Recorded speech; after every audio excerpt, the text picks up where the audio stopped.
Mr. President, najua kwamba hii video itakufikia.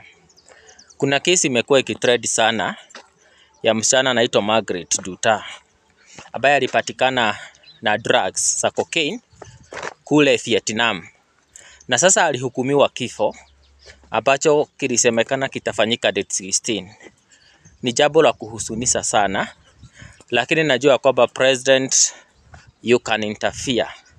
You can make a diplomatic call. Na huyu msichana aweze kusaidika.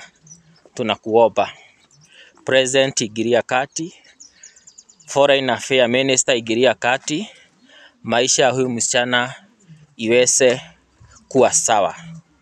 Huyu msichana ana deserve a second chance, na huyu msichana huenda ni innocent, alipewa bag na mtu na hakuwa anajua kwamba iko na drugs, na kwa hivyo akajipata katika hali ambayo ni ngumu kwa saa hii.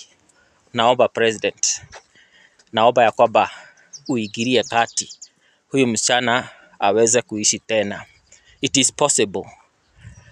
It is possible ukiingilia kati. For now, tunaomba Mungu akusaidie.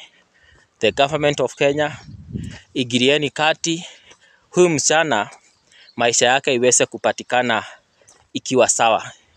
Asian country, they are so strict on drug abuse and drug trafficking.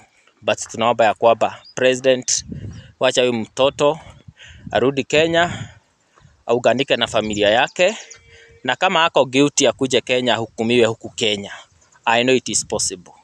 Thank you.